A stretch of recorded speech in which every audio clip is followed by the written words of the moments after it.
Next 9 news में आपका बहुत बहुत स्वागत है। मैं हूं आपके साथ अबरारुल हक रहमानी। केशव प्रसाद मौर्य जिस तरीके से उत्तर प्रदेश की सियासत में लगातार कहीं ना कहीं इस बात को लेकर के काफ़ी ज़्यादा चिंतित है कि अब भारतीय जनता पार्टी में उनका भविष्य क्या रहने वाला है। दरअसल अखिलेश यादव भी इस समय लगातार आप कह सकते हैं कि कई तरीक़ों के बयान को देने के बाद एक नई बहस जो है इस वक्त छिड़ी हुई है और तमाम लोग यही कह रहे हैं कि अगर उत्तर प्रदेश में सीएम योगी आदित्यनाथ को अचानक आगे कर दिया गया तो उसके पीछे की बड़ी वजह क्या थी। दरअसल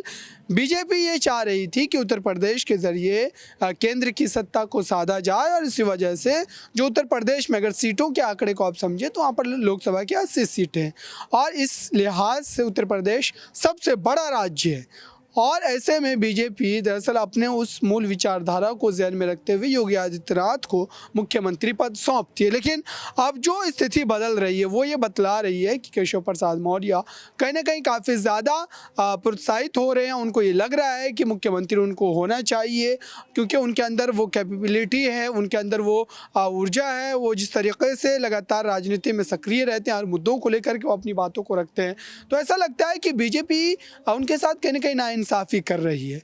इन्हीं तमाम बातों को समझने की कोशिश करेंगे दरअसल आज के इस ख़ास प्रोग्राम में। और इस प्रोग्राम में ये भी आपको बताऊंगा कि अब क्या केशव प्रसाद मौर्य को लेकर के जो तमाम बातें की जा रही है उस पर जो है समाजवादी पार्टी का क्या रुख है और भारतीय जनता पार्टी का क्या रुख है। मेरे साथ कपिल मौजूद हैं, इनसे समझते हैं। दरअसल इस समय केशव प्रसाद मौर्य को लेकर जो तमाम रिपोर्ट्स हम लोग दिखा रहे हैं और ये भी खबरें आ रही है कि दरअसल उनको लेकर के कहीं ना कहीं अखिलेश यादव भी जो है पासा फेंकते हुए नजर आ रहे ताकि वो समाजवादी पार्टी में आ जाए। लेकिन बीजेपी में क्या उनके भविष्य को कोई ख़तरा है, इस वजह से वो समाजवादी पार्टी में आ सकते हैं जिस तरीके की लगातार बातें की जा रही है। देखिए, केशव प्रसाद मौर्य की बात करी जाए तो जब चुनाव हुए उससे पहले वो ज़्यादा आत्मविश्वास में डूब गए थे और अगर काम करने की बात करी जाए तो भारतीय जनता पार्टी में भले ही आप कितने भी बड़े नेता हो आपको काम तो करना ही पड़ेगा, लेकिन काम नहीं कर रहे चलिए ये भी ठीक है। लेकिन जिस तरीके से सिराथू सीट पर वो चुनाव आ रहे उसके बाद से लगातार अगर भारतीय जनता पार्टी की बात करी जाए तो भले ही उन्होंने डिप्टी सीएम का पद उन्हें दे रखा है, लेकिन वो ये चाह रहे हैं कि अगर भारतीय जनता पार्टी को वो छोड़ भी देते हैं तो उतना ज़्यादा नुकसान नहीं होगा, क्योंकि सीटों को लेकर अगर बात करी जाए तो उनकी तरफ से भी तमाम बड़े वादे किए गए थे लेकिन इस तरीके की चीज़ें जो है वो दिखाई नहीं दी। वहीं अगर अखिलेश यादव की बात करी जाए तो वो चाहेंगे कि बीजेपी के अगर उनके पास 2-4 बड़े नेता आ जाते हैं तो चाचा शिवपाल पहले ही उनके साथ हैं तो पार्टी कहीं ना कहीं मजबूत होगी। और जब एक पार्टी छोड़कर कोई दूसरी पार्टी में जाता है तो 6 महीने ही सही, साल भर ही सही, लेकिन उसका एक दबदबा रहता है कि वो पार्टी छोड़कर आया, उसका एक बड़ा कद है। इस तरीके की चीज़ें जो है वो देखने को मिलती हैं। तो अखिलेश यादव दाव तो लगा रहे हैं लेकिन कितना कारगर साबित होगा, क्योंकि बीजेपी के लिए अगर बात करी जाए तो उतना खास साबित होते हुए नजर नहीं आए अभी तक। बिल्कुल जो है केशव प्रसाद मौर्य का जो राजनीतिक पूरा इतिहास रहा है, जिस तरीके से वो कई पार्टियों में रहे हैं, उसके बाद अभी की बात की जाए तो कहीं ना कहीं यहाँ पर जो वोट बैंक के लिहाज से अगर उत्तर प्रदेश की सियासत को आप समझें, वोट बैंक काफ़ी ज़्यादा अहम माना जाता है और मौर्य समाज का वोट बैंक काफ़ी बड़ा है उत्तर प्रदेश में। और इस वजह से समाजवादी पार्टी की बात करें, बीजेपी की बात करें, दोनों इस वोट बैंक को साधने की कोशिश करते हैं। और अगर इस लिहाज से देखा जाए तो समाजवादी पार्टी के पास स्वामी प्रसाद मौर्य है, बीजेपी के पास केशव प्रसाद मौर्य है। तो ऐसे में मौर्य समाज के वोट की अगर बात करें तो 24 के लोकसभा चुनाव में किस तरफ उनका ज़्यादा झुकाव रह सकता है और इस मामले में क्या केशव प्रसाद मौर्य बाजी मार सकते हैं? देखिए, केशव प्रसाद मौर्य जो है वो बाजी मारते हुए नजर आ सकते हैं, क्योंकि अगर मौर्य समाज की बात करी जाए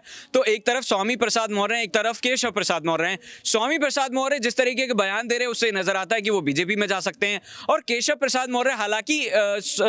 ये ऐसे इस तरीके के बयान नहीं दे रहे कि वो समाजवादी पार्टी में चले जाएंगे, लेकिन कयासों के आधार पर इस तरह की अटकलें लगाई जा रही है। अगर वोट बैंक की बात करी जाए तो अच्छा खासा वोट बैंक साध कर वो चलते हैं, लेकिन अगर वाकई में उनके पास वोट बैंक होता तो वो सिराथू सीट पर क्यों हारते? बड़ा सवाल यही उठता है, क्योंकि भारतीय जनता पार्टी ये दम भरती है कि उनकी सरकार कहीं ना कहीं केशव प्रसाद मौर्य के वोट बैंक के बूते बन सकती है, बनी, या इस तरीके का दम भरते हुए नजर आते हैं। लेकिन बड़ा सवाल अबरार यही उठता है ना कि अगर वोट बैंक ही उनके साथ होता तो वो अपनी सीट पर, सिराथू सीट पर हार गए और पल्लवी पटेल ने उन्हें हरा दिया, जिसके बाद कहीं ना कहीं अब वो लगातार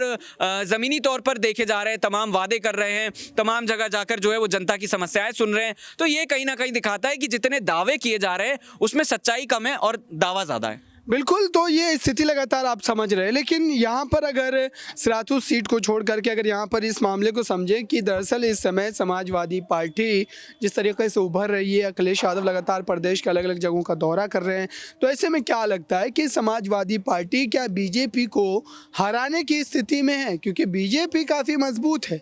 अब देखिए कि प्रधानमंत्री नरेंद्र मोदी के चेहरे का भी इस्तेमाल किया जाता है और उत्तर प्रदेश पर सबसे ज़्यादा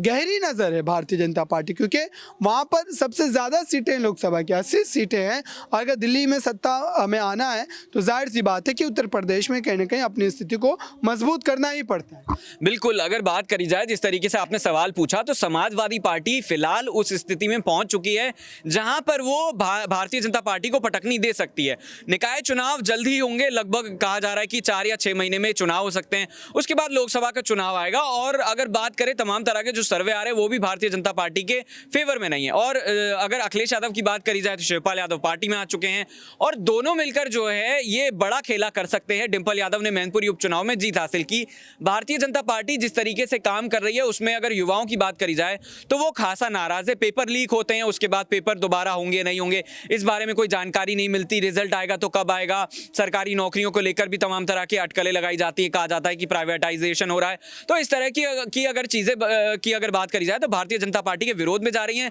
वहीं अगर अखिलेश यादव की बात करी जाए तो जब उनकी सरकार बनी थी तब हमने देखा था कि सरकारी नौकरियां निकली थी, टीचर्स को लेकर भर्तियां लगातार जो है वो की गई थी। तो उसको लेकर अगर बात करी जाए तो अखिलेश यादव की खासी पॉपुलैरिटी है और विधानसभा चुनाव में भले ही बीते हार का सामना अखिलेश को करना पड़ा हो, लेकिन 111 सीटों तक वो पहुंच गए थे। हालांकि फासला काफी था, लेकिन अगर शिवपाल यादव होते, उन्होंने कहा कि मैं अगर होता तो मैं सरकार बना देता। तो अब जो है वो कहीं ना कहीं जो कमियां रह गई थी वो पूरी कर रही है समाजवादी पार्टी और मुझे लगता है कि बराबर का मुकाबला रहेगा और हो सकता है वो जीत भी जाए। बहुत बहुत शुक्रिया इन तमाम सवालों का जवाब देने के लिए। तो ये उत्तर प्रदेश की पूरी राजनीतिक पटकथा थी और इस समय ये माना जा रहा है कि कहीं ना कहीं चुनाव को लेकर के ख़ास तौर से अगर आप बात करें तो यहाँ पर समझने वाली बात ये है कि पार्टी जिस तरीके से लगातार इस बड़े मुद्दे को लेकर के कहीं ना कहीं राजनीति काफ़ी ज़्यादा गर्मा रही है और जाहिर सी बात है कि जो स्थिति बन रही है वो सीधे तौर पर दर्शा रही है कि इस वक्त कहीं ना कहीं उत्तर प्रदेश में समाजवादी पार्टी के जो मुखिया हैं अखिलेश यादव, वो पिता मुलायम सिंह यादव के निधन के बाद कहीं ना कहीं